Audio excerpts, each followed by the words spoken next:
I'm going to be talking about reviving a dead blog. Essentially, when you start a website, you probably come up with some cool ideas for content. You're probably thinking, oh, let's have an About Us page, homepage, you know, and why not let's tack on a blog as well. Everyone's got a blog, let's do it. You probably come up with some ideas, like 5 ideas for a blog post or something. But then you eventually kind of lose momentum with it, and then you end up with this like blog that hasn't been updated in about a year, and it's like a snapshot of what you were doing about 3 years ago, and it's just not working for you. So hopefully in this talk, I will kind of, you know, be able to give you some ideas on how to sort of revive what you're doing and hopefully get you start blogging again. So to keep with the analogy of reviving, doing CPR, reviving a blog takes a quick electric shock and some aftercare to bring it back to life. So you just need to do a little bit of planning, a little bit of preparation, and then just be some consistent aftercare to get, you know, good stuff going on with your blog. So I thought I'd start off by asking the question, why do blogs get left behind? And that picture looks really rubbish, but it was meant to be like a funny picture of lost Doge, but oh well, never mind. So why do blogs get left behind? A lot of it's to do with time. You probably just don't have the time in your busy schedules to be actually getting on with uploading blogs, coming up with ideas, actually finding the time to write them as well. If you're not a particularly confident writer, you probably spend quite a long time, you know, mulling over what's the best stuff to write about. So that's a big factor in why blogs get left behind. I'm exactly the same as well. I mean, I'm a copywriter, I do it for a living, but, you know, sometimes the last thing you want to do is to be, like, working on your own stuff when you've been just doing it all day anyway. So that's a perfectly valid reason why. In addition to that, ideas, you probably have, as I say, at the beginning come up with like 10 ideas on like great stuff we could blog about, but then you kind of just get bored, you've already exhausted those ideas, you're kind of finding it hard to come up with like the momentum, and, you know, so that's a big reason why blogs get left behind as well, because you just simply run out of ideas and creativity and energy to carry on uploading and doing things. And then another additional reason why your blog might get left behind is maintenance. And what I mean by this is, you know, you need to host your blog somewhere. You need to have a platform for it. You know, whether you're using WordPress, Joomla, hosting it on your own server, doing something really wacky, you still need to maintain that. And if you want to chuck a blog post up and you log in and it's like there's 50 updates that you need to do, it becomes limiting and it becomes restrictive, and you probably like lose the willpower to want to actually do blogs. So these are kind of like the bad reasons. These are like the cons of blogging. So I thought I'd just flip it around and tell you why blogging is good, why having a blog can benefit you, especially if you've left it behind and you're like, oh, I can't see the point of doing it anymore, like, you know. So the pros of having a blog is that it provides useful information. I mean, in its basic sense, a blog is there to inform, entertain, educate, you know. It's there to get across some cool ideas, some fun ideas that your users will, or your visitors will really want to read.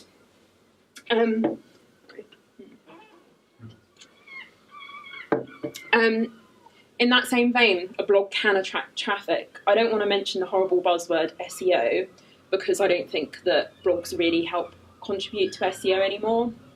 Search engine optimization.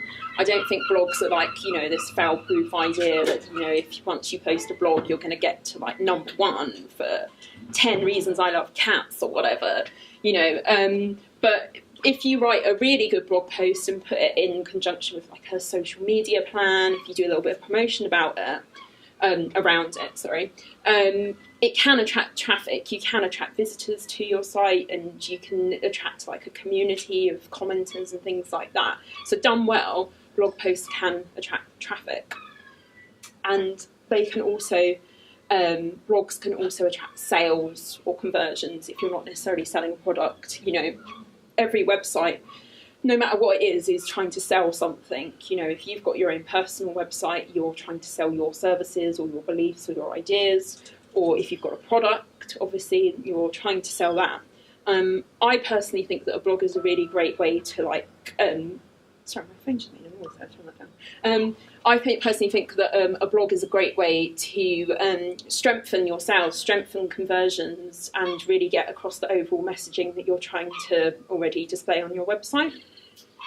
So these are some really great reasons why blogging works.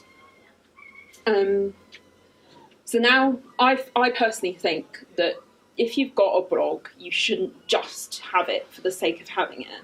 So if you don't have the time to maintain it, if, again, you're running out of ideas, you can't really be bothered to work on it, you should just use it or lose it. Sorry for the naff, like it then you should have put a ring on it reference. But it's true. So I was thinking, I don't want to necessarily, like, just encourage you to blog if that's not what you want to do. But if you do have a blog and it's not working for you, I would say get rid of it, but don't delete everything. The content that you've already got you might be able to use it elsewhere on your website. You might be able to make a content hub. You can have a look at your analytics and see what's performing well, what people have been attracted to before, and then make it into a nice area of your website that doesn't, you know, unashamedly show that you've not updated it for like 6 years, or, you know, whenever the last time you updated your blog was. So I would say don't delete everything. And again, as I say, assess what you've got, have a look back and see what blog posts work, and decide which ones to keep. And think of blogging alternatives as well. You can do lots of cool stuff with social media. There's lots of, you know, Pinterest, Instagram, Vines, really fun and creative ways to use content in an alternative way. You could do stuff like podcasts, videos as well, is a really great way of kind of using like what you would get from a blog but in an alternative medium, and it's probably more fun than a blog as well, requires you to do less content writing and stuff. But however, this talk is about doing the blog stuff. So to start off, I would say assess your current blog. Look at your analytics if you've got it installed. If you don't have it installed, I would highly recommend getting Google Analytics, or, you know, there's probably other analytics tools out there that you can install onto your blogs. Analytics are a great way to look back and assess and see, you know, how much traffic you've had to your blog, like where the traffic's come from, and what users are generally doing when they come to visit your blog. You know, you can also, if you set up conversions as well, have a look and see whether anyone's actually clicking through the links that you're putting in your blog, etc., etc. So have a look and see what's working, you know. And if you don't have analytics already installed on your blog, I mean, I'm assuming that everyone here already has a blog set up. Please correct me if you don't. But like, yeah, so if you don't have analytics already installed in the back end of it, then just have a general look, have a assess what's going on. See what blog posts you thought, oh no, that was a really rubbish idea and nobody ever commented on it. But then you might have another blog that got loads of mentions and shares on social media, you know, or just kind of, you know, just really do a little audit of what's been going on. And then from that, I would suggest creating some categories. Broadly, I would say that blog posts kind of fall into their own categories. Like, you know, you might have news articles, company updates, articles on just general sort of chit chat, you know, what's going on in the industry sort of thing. So I would suggest coming up with these categories, because it becomes really helpful in the planning stage to have these categories to guide you in coming up with ideas for blog posts. So if you know that, you know, you've got a news category, you know that you're going to have to write a news blog post, you know, and if you've got, I put case studies up on my blog as well. So come up with some categories of stuff that you know that you can put blog posts under, using the past posts that you've already written as inspiration. You might already have some categories as well, so now's the time to like sort of go back and analyse where your blog posts all kind of fall, where they fall under. So, and also at this point as well, I would suggest assessing your platform. is, you know, uploading it in a HTML template really the way, or is WordPress working for you, for instance? I personally use WordPress, and I would highly recommend it to everyone for blogging, just simply because it's kind of like the standard. It's got all of the features that you come to expect from a blog, like categories, tagging, scheduling of posts, and you can put plugins into it as well that you can incorporate into, like, with your social media accounts and things like that. So that's the sort of having a look at what you're doing. I would also say, I would also move on now and have a look at your aims. What's the point of having the blog? Like, you've probably already got some aims for your own business, for your own company. Like, you know, what's your aims? To make money, to sell products. And this can tie in nicely with your blog. What is it that you want to achieve by putting all of this effort into creating blog posts, into coming up with these ideas? If you don't have any goals in mind, then it's likely that your blog will kind of just sink. So think about it. Do you want to, you know, attract sales? Do you want to just get some like exposure for yourself? Come up with these ideas and write it down. Don't just leave it in your head. It's like, as long as you've got it written down, it's giving you a clear aim on what you want to achieve from putting the effort in having a blog. I'd look at who your competitors are as well during this planning stage. And by competitors, I mean, yes, people that are sort of in your peer group and do the same stuff as you, because you can have a look and see what kind of stuff they're doing with their content and marketing plans. You can have a look at what they're blogging about and what they're doing, and kind of, you know, steal their ideas, or you know, like use them for inspiration over what approach you want to take. And in addition to that, I'd also look at like the big game players, the big people. You know, there might be, like, if you're in the design industry, there might be like a big forum that people go to. Look at like the Amazons and the Googles of people in your field to get inspiration from them, just as a general feeling of what's going on overall in your industry. And then also as well, think about your target audience. This might be a bit of a like funny thing to do, I suppose, when you're sort of analysing your own business and your own sort of blog posts. But and you can't, and it's not really feasible to say, well, I want everyone to come and look at my blog, because it's a bit too broad and it becomes difficult to come up with blog ideas if you're just trying to appeal to everyone. So, you know, come up with an audience in mind, whether it's, you know, males aged 30 who are into design, or, you know, professionals who work in agencies who possibly want to hire a freelancer or use my business. You know, coming up with these target audiences will really help you tailor any blog posts that you come up with in the future. So that's section. And now you can actually start planning and start writing your blogs. I mean, you've already done a bit of planning already, but this is really like the ideas part of it. Where can you come up with ideas?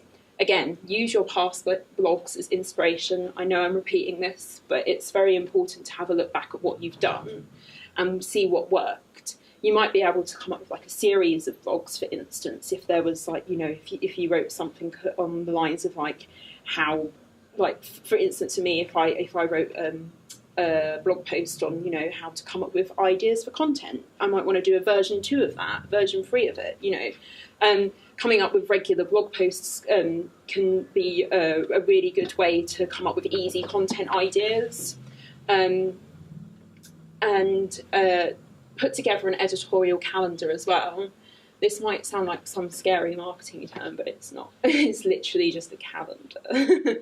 So, you know, whatever calendar you want, whether it's a physical one, whether it's like a Google Docs calendar, whether it's a little additional calendar in Outlook or whatever, I would suggest to pencil in, to first of all, to decide how often you want to post. There's no real set rule on this. You know, you might want to post once a month, you might want to post once a week. I would personally suggest, so anything less than once a month, it's not worth it. You know, it's not consistent enough. and nobody's really going to want to come back for more to read about you. So yeah, once or twice a month is good if if you're a small business and you don't have the time to constantly be updating a blog. So decide on how often you want to post, and then start penciling in blog ideas. You don't necessarily have to come up with titles for blogs. You can just say, well, I want that news article, referring back to the categories that you came up with earlier in the last few slides. I want a news post. I want an industry post. I want a post that's targeted towards, my target audience that I've come up with.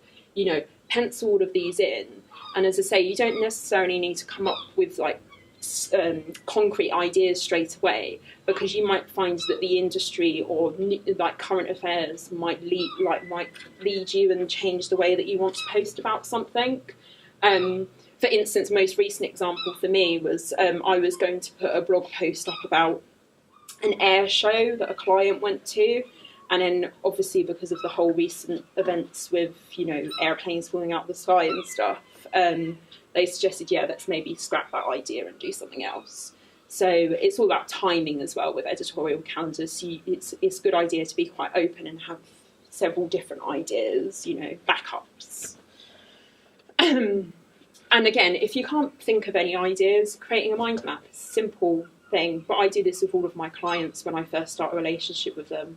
I'll put down a mind map and get out all of those thoughts that I might have about their industry down onto paper.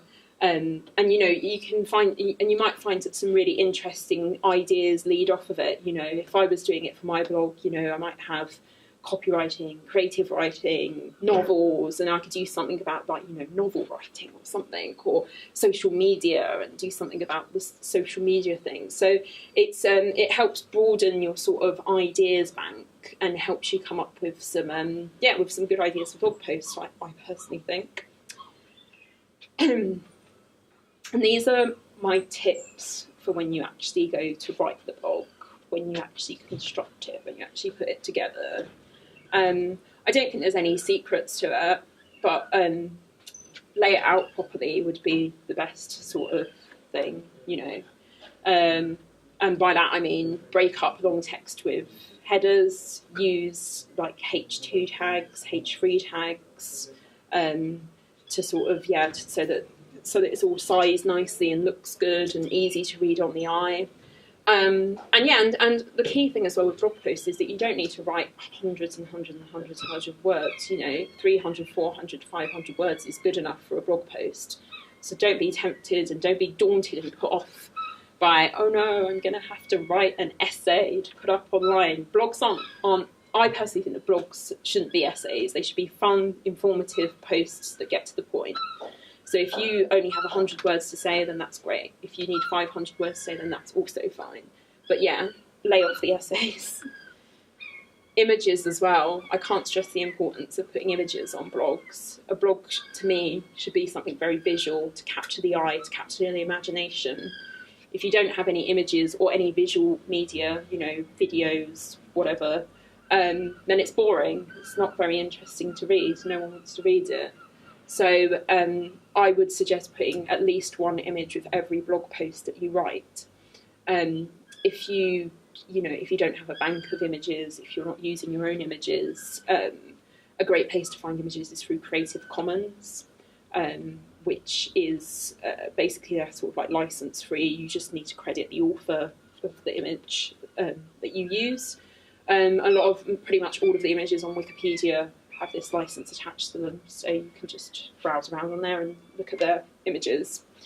And spell check as well. I think I have to say this as a copywriter, make sure you spell everything right, but it's all too tempting to just quickly write the blog post, write it in the WordPress admin, not press spell check and just press live. It's yes, done my blog post for the month. But I've done this mistake myself and have only had a few people tweet me and be like, Joe, that blog post you put up, there's spelling mistakes in it, and you're like, shit. So make sure that you do run the spell check through, not just, I sound like a teacher now, not just press the spell check button, actually read it back as well. So you've written the blog, you've yeah, you've deliberated, you've hopefully got a bank of ideas as well. When it comes to publishing and promoting your blog, what's the best way of doing it? Again, a lot of the reasons that you probably have given up on blogging is because you don't have the time and you don't have the resources. So I can highly recommend just scheduling them all in, take an afternoon to write a few blog posts, and then go to WordPress if you're using it. I hope you will use it, and write them all in, and then just select a date in the future, hopefully one that corresponds to your editorial calendar, and schedule it in. And you can also use scheduling tools for Twitter as well, Facebook, namely things like Hootsuite, TweetDeck, etc. And you can schedule in on that as well to promote the blog post. There's a lot of plugins as well that you can use in conjunction with WordPress, so you only have to do it from one place as well. I personally don't really use many, so but yeah, WordPress has lots of plugins like that, so you can look into that as well to get it all fully automated, so you don't even have to be in the room when the blog post goes live. Social media as well. I think a good blog only works in conjunction with a social media plan. So if you're not using something like Twitter or Facebook, then I would suggest opening an account just to promote your blogs and promote, well, what you're doing as well. It's the 21st century. Everyone should have a social media account if they're interested in doing marketing for themselves. So yeah, use social media, and don't just promote it once. Promote it more than once. Promote old blogs. Go back to old past posts that you think worked quite well, that you think people commented on maybe that were doing pretty well. Go back to them and promote them again and again and again. And yeah, this will just basically add to your big picture of getting traffic, getting people to click through, making you brand aware, and hopefully, yeah, fulfill some of the aims that you would have set out in, before you started blogging again. Now, this is my final slide, so this is quite a quick, about half past. That was good, wasn't it? This is my final slide. Be consistent. I think that's the key to having a successful blog, is just to be consistent. It's a really mesmerising gift to look at. But the key to being consistent is planning ahead, making sure that you do get this editorial calendar in place, that you do think about your target audience, who you're aiming for, and what you hope to achieve by putting the time and effort into having a blog. And post regularly. Again, as I say, you would have decided how often you want to post. And oh, I've lost my connection. Do you mind pressing just next on the final slide anyway? Use the blog in conjunction with other marketing plans. So again, as I say, make sure that you use social media. If you've got a wider marketing plan that involves doing stuff, in traditional print, if you've got AdWords or something running, don't leave the blog behind. You're putting all of the time, you're putting all of the effort into doing it. So yeah, make sure that you don't leave it behind when doing all of your other marketing. And that's it. The end. Are there any questions? Thank you.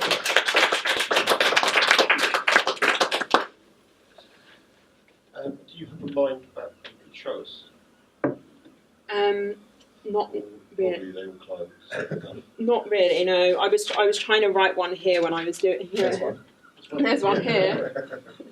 Again, that's what I was going to do it and take a photo of it, but it didn't really work very well. But yeah, I just started out with copywriting in the middle, and then I was like, online, HTML, content, images, videos, audio, social media, Twitter, Pinterest, Facebook, marketing strategy. So you could do a blog post on copywriting strategy, creative writing, etc. Print as well. What's the difference between print and online?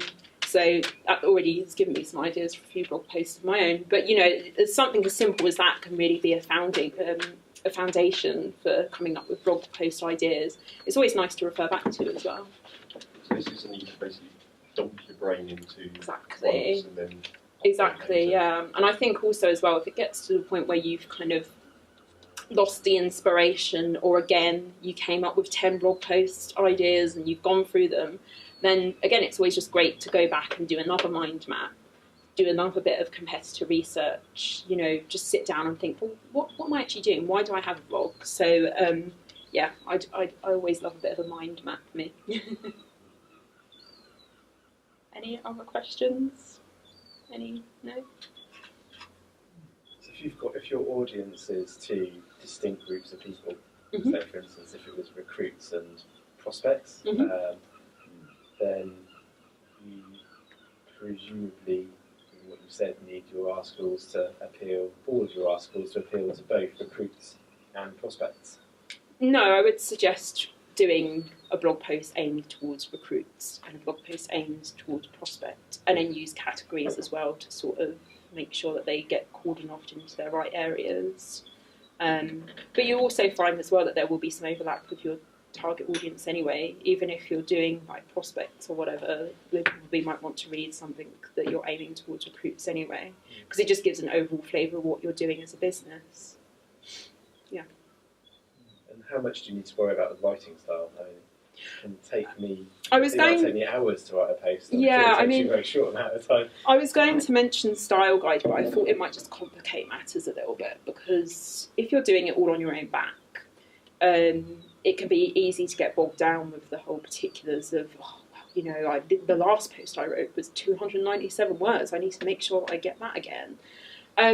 I think just write from your own voice and don't get too bogged down on like the whole particulars of, you know, am I putting this sentence in the right order and things like that.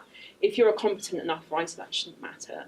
But yeah, maybe if you do need help in that area, it's like you should maybe get a professional to do it, or someone that knows what they're doing when it comes to writing. But I think that's probably a big barrier as to why people don't blog so much, is because they're daunted by the fact that it's like, oh, I'm going back to school and writing 300 words and can't do it. So don't get put off by it. You see what people put on the internet. So you know, you see the rubbish that's out there. I'm sure you can do a lot better.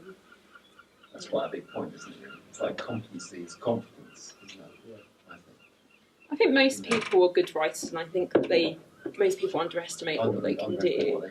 Yeah, and especially if you're writing about something that you're really passionate about, or you know, it's your job, for instance, you'll probably know a lot about it anyway. You'll probably know more than you think, enough to write a blog post piece together. So, yeah, I wouldn't be put off by maybe the fact that you're not a professional writer or anything. Yeah.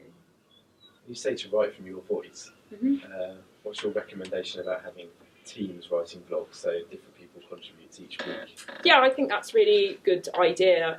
A client that I'm working with at the moment, they have just people from, because the company's quite big. There's like 500 people that work there, and they just get people from different teams to write a blog post.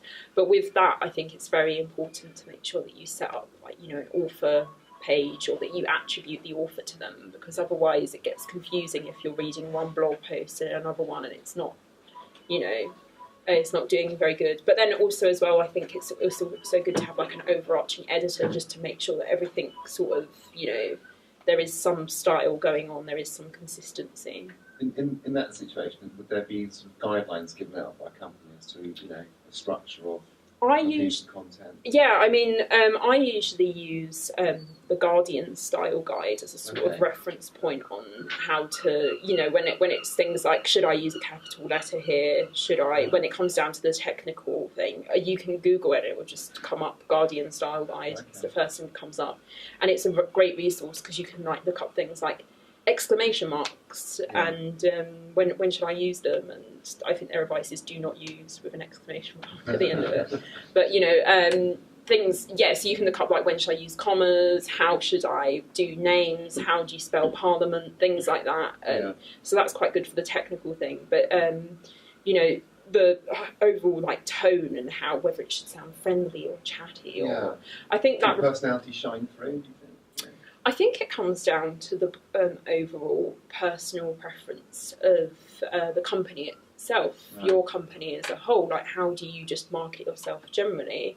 If you're EasyJet, for instance, in the travel industry, you're going to be fun and out there and, you know, all that stuff. But then if you're someone like P&O Cruises, you'll probably want to be a bit more, you know, stoic and a bit more, you know, up yourself, I guess. But, you know, so it depends on how you want to portray yourself overall as well. I definitely think that should just tie in with your blog. And, right. Yeah.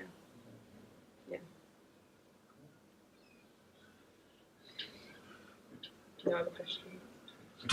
That's great. It means that I have less to answer. I can stop pretending now. So reviving a blog, let's say you've had a blog then which you haven't touched for 2 years, and then suddenly you start blogging again. So should your first blog post be, right, Sorry. I haven't done it for 2 years. Sorry. That's all going to be great. Or should you just go ahead? I think you should just go ahead and carry on as normal. Carry on and I would personally suggest as well, if you're going to do that, if you've not posted for like 3 years, I would suggest maybe having a bank of like 5 blog posts that you put up at once, so that it's not just like one update like recently and then all of the rest are still from several years ago. So you know what I mean? It's good to kind of put like maybe like 4 or 5 of them up that show, still here, still being active, you know, and you can manipulate the dates on WordPress as well to make it look like, you know. Yeah, sure. Exactly. And if you're really that bothered by it, you can maybe manipulate the dates of the old one as well, so it looks like you've got a consistent flow. And I suppose if you really don't want to like write them, you can just carry on changing the dates of them. Yeah. That should have been my whole tip: how to revive a blog, just change the date. Yeah. And for instance, you professionally you write copy. So if I've got like a stack of ideas, but I just never get around to writing a blog post, how could we work together, for example, something like that? Would I?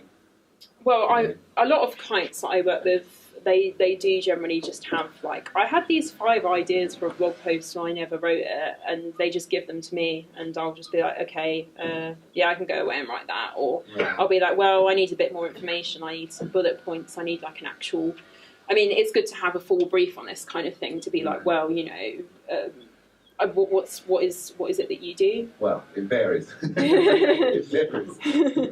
That's the trouble. So the blog post would be a mixture of all sorts of things. So I come up with ideas left, right, and centre. Yeah. So with that. Yeah. Well, I write down the titles. A lot of the time, I've got pages of titles of blog posts. A lot of the time with clients. Sorry. A lot of the time with clients that I work with, it's a case of you will use something I don't really know a lot about, so I would need your expertise. I would need you to give me your bullet points on, you know, the technical jargon or the things that I really need to know about what you do, and then that can help guide me. But I mean, I've pieced together articles from loads of random stuff in the past, so it's not that hard just to go from a blog title, but obviously more is appreciated. Sure. And on blogs, sometimes you see the view from your office window. So you've got a blog that's a company blog about what the company's up to, and then it's something completely random in there, and it looks like maybe they ran out of ideas, and so you have to write saying, look, what's your view on those kind of random blog posts? I would say don't do it, because again, as I say, consistency is key. If you want to do something like a random blog post and make it like a regular feature, don't just do it as a one-off and then go back to writing like, Bill in accounts did this last week, and you know, our stock prices went up, you know, and then pepper it with rubbish blogs about the office dog or something, you know. I think it's good to be consistent with it. So if you want to do something fun and light-hearted, yes, do it, but by all means make it a regular feature and, you know, schedule it into your calendar or your marketing plan. So is a blog more like a magazine or like a magazine column? That's a good question, actually. What do you mean by like a magazine or a magazine? Like, should it be a thought from one person, or should it be a bunch of contributors getting together? Well, I guess maybe a newspaper is a better example, but in a newspaper you quite often have, if you look at the different columns and that's the categories. So it's the categories. They tend to be written, in the same style. So someone might go and read Jeremy Clarkson's column every day or week, or however often he publishes it. So I was trying to work out how it aligned. Is Jeremy Clarkson's column in the Times or the Sun or wherever he writes? Is that a sequence of blog articles, effectively? I think when it comes to newspapers, they're a kind of different beast, really. But I think the way that newspapers usually do it is that they will categorise all of that stuff together. So in effect, like the Guardian, they do what I would consider blogging quite well when it comes to like technology blog, and they've got like a small business blog, and it's all broken down into miniature blogs. And I think that's the best way to tackle something when you're dealing with such a broad subject as the news, you know. But I mean, it's up to you how you approach it. I think one way that blogs are going as well is that they're using a mixture of, you know, media and writing. So it's not just blog posts anymore. It's, you know, just like photo updates, video updates and things like that. So I think it's really good to incorporate a mixture of media into your blog to make it a bit more like magazine-y and fun and vibrant to look at. But it's a good question. It's down to your own personal style, I think. That's all right. So if you've got a growing company, Mm-hmm. you know, you're, as in, there's maybe one or two of you, and then you're planning to take on more staff. Mm-hmm. I guess you then kind of need to plan that a bit into how you're blogging. So if you think you're going to introduce more authors later, Mm-hmm. perhaps you need to kind of brand your posts a bit so people can see it's obviously from an author. Yeah. Even if at early days that's all the same. Yeah, I think the great thing about using WordPress is that it enables you to just add authors to it, and you can do some cool stuff with authors, you know, upload author pictures and things like that, and give them author pages. So, yeah, I suppose there's an element of making sure that you kind of future-proof what happens with your company. And I think it comes down to the style as well, as we were talking about. It's like you might start writing blogs from the point of I, but then in the future you might want to start writing it from we. So you should plan for that. Maybe write from like a more neutral tone of voice if you know that you're going to expand your company, or you know if it's not always going to be you that is the one-man band or whatever. But yeah, thankfully stuff like WordPress can accommodate that stuff. Which is good. But yeah. Apart from WordPress, you work with anyone using Blogspot, yeah, that sort of stuff. I mean, I would like to work with someone that has like got a different blog, but most people use WordPress, so it's really. I've been aching to work with someone that's using something different, but it's like the industry standard, it seems.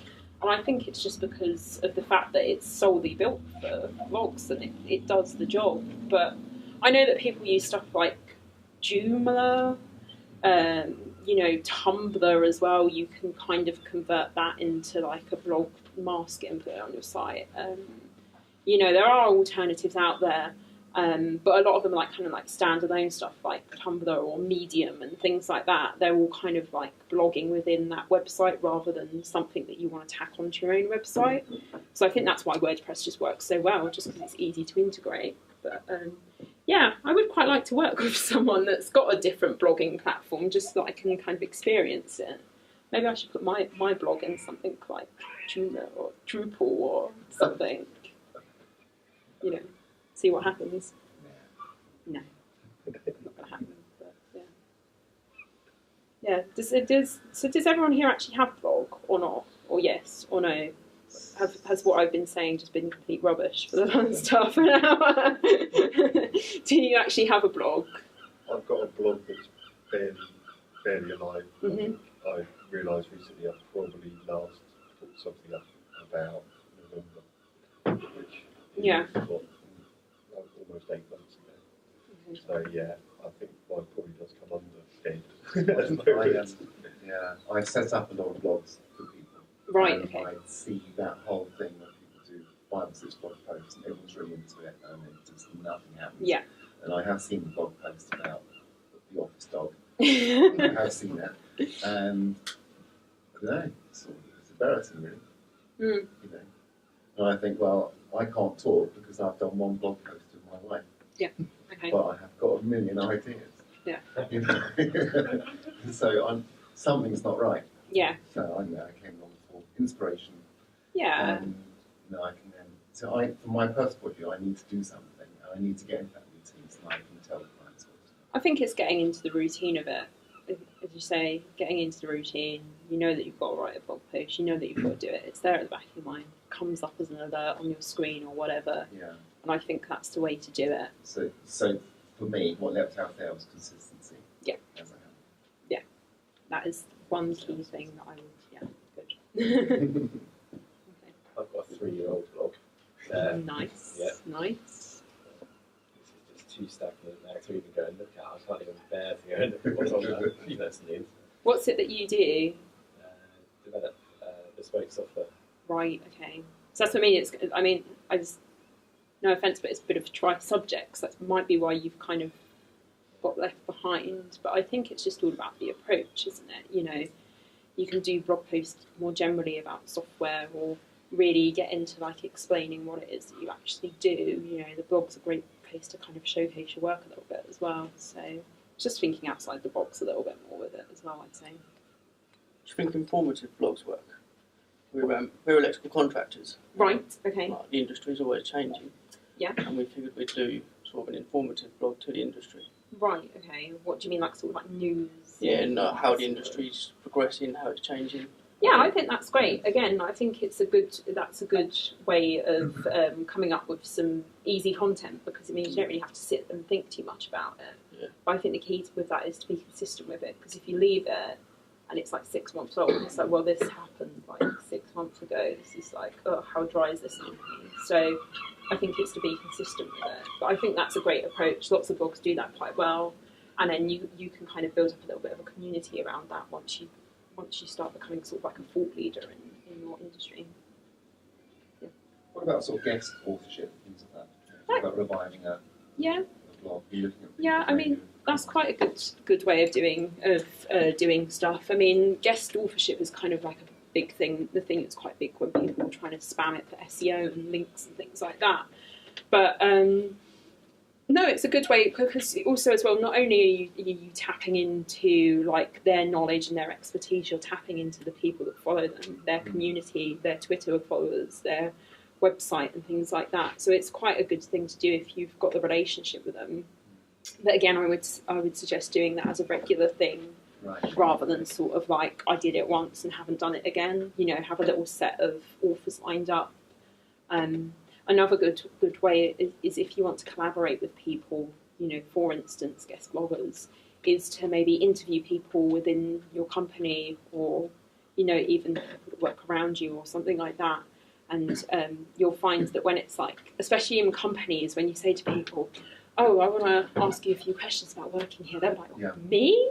Really? Yeah. Oh, you know, like most people really like helping you out. So if you've got like a team of people you can tap into, you know, that's a good way of coming up with some blog posts. So that's interesting. So you talk about the Guardian Style Guide. Is there, or do you know of something perhaps that is like? So I like the whole idea of interviewing people about what they do. You know, because that is content for your site, isn't it? Yeah. You do create that relationship and so on. Are there guidelines perhaps somewhere? You know, What, not, how not, to- not, not come from a journalist background, for example. Oh, what, on how to interview people? Yeah. Or Where I mean, do we start? Google, I suppose. They probably listen to some podcasts. And yeah. people Right. doing interviews like in the tech industry. Mixergy is a big Yes. one who does a lot of interviews, but even the smaller podcasts like product people. So one where they basically each episode is him interviewing someone about their business. Yeah. So if you're interviewing people about their business, even if it's something completely different, you might get the idea of the sort of pattern of questions, how you kind of get warmed up. I got interviewed for a podcast a few years back, Right. and we basically sat for 10 or 20 minutes beforehand chatting about what was going to come up. So he kind of got warmed up into speaking, Right. and then started recording everything, which did mean that you have to try and remind yourself not to say, as I said earlier, the whole time when you asked I told you this before. Yeah. But it is a way of just trying to potentially you sort of end up.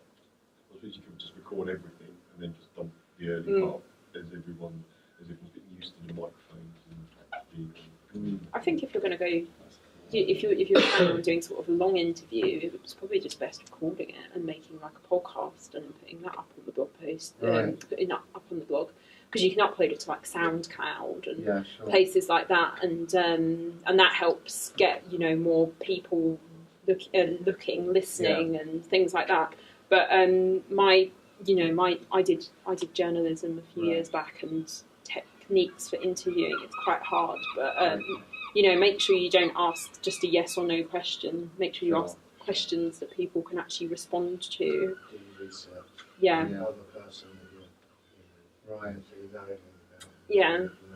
And then always end the interview with, got anything else you want to add? That was my golden rule. But and record it as well, because that's the easiest way to go back and transcribe it and make sure that you've got everything down that they actually said right. So yeah.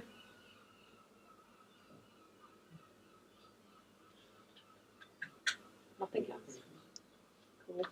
Thank you very much, Jo. That's okay.